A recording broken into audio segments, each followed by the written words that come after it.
Hello, Bacho. Let's take a given question. The question says the upper portion of an inclined plane of inclination alpha is smooth and the lower portion is rough. The particle slides down from the top and just come to rest at the foot. If the ratio of the smooth length to rough length is m is to n, we need to find the coefficient of friction. So यहाँ पे for this question जो key concept that we need to keep in mind is the concept of work energy theorem. Work energy theorem which says the net work done on the body is change in kinetic energy. So ये net work done is the work done due to all the forces whether conservative, non-conservative, internal, external, etc. ठीक है, तो ये basic फॉर्मूले को हम use करेंगे for the question. अब यहाँ पे हमें एक इंक्लाइंड गिवन है, इस तरीके से कुछ इंक्लिनेशन है उसका, और इंक्लिनेशन हमें गिवन है alpha. Yes, inclination is given as alpha. अब हमें बोला गया है कि a particle slides down from rest from the top, upper portion is smooth. तो मान लेते हैं ये अपर पोर्शन है, इसकी कुछ लेंथ हमें गिवन है, ये मान लेते हैं ये स्मूथ सरफेस है यहाँ पे, ठीक है ना, and this surface is rough.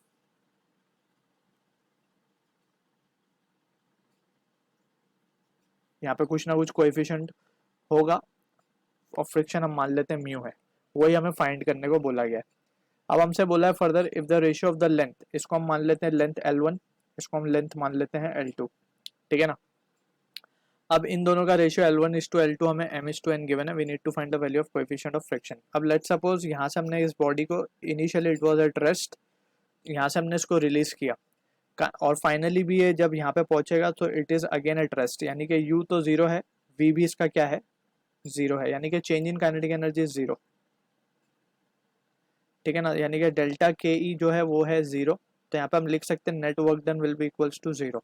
अब वर्क डन किन किन फोर्सेस की वजह से होगा, सबसे पहले अगर हम ध्यान से देखें तो इसके ऊपर जो वेट लग रहा है mg डाउनवर्ड डायरेक्शन में, ठीक है, तो उसका एक कंपोनेंट अलोंग द इंक्लाइंड आएगा जिसको हम बोलेंगे mg साइन अल्फा, एक परपेंडिकुलर टू इट आएगा mg कॉस अल्फा, ठीक है, cos alpha, since this angle is alpha by geometry we can से.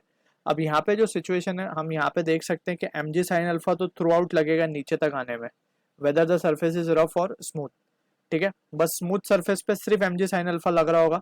जब ये यहाँ पे पहुंचेगा तो इसमें mg साइन अल्फा तो लग ही रहा होगा यहाँ पे, इसके साथ साथ एक फ्रिक्शन फोर्स लगना स्टार्ट कर देगा यहाँ पे इस तरीके से, ठीक है. तो वो जब हम कंसिडर कर लेंगे उसको, तो यहाँ पे जो फोर्सेस लग रही होंगी वो क्या क्या होंगे, एक तो mg साइन अल्फा है through out the length l, अगर हम पूरी लेंथ को क्या मान ले L1 प्लस L2 को पूरे को मान ले L, तो हम लिख सकते हैं हम यहाँ पे वर्क डन, पहले तो हम लिखेंगे work done due to gravity जो कि mg साइन अल्फा है plus work done due to friction and that will be equals to zero. ये दो ही फोर्सेस हैं, तो इसकी वजह से ग्रेविटी की वजह से जो फोर्स वर्क डन आएगा वो आएगा फोर्स जो कि है mg sine alpha into L, displacement कितना हो रहा है L हो रहा है, ठीक है ना, in the direction of force, तो mg sine alpha into L minus, क्योंकि F अब अपोजिट है, ठीक है ना, फ्रिक्शन फोर्स अपोजिट लग रहा है, तो इसका वैल्यू फ्रिक्शन फोर्स का फॉर्मूला क्या होता है, friction force is mu into n.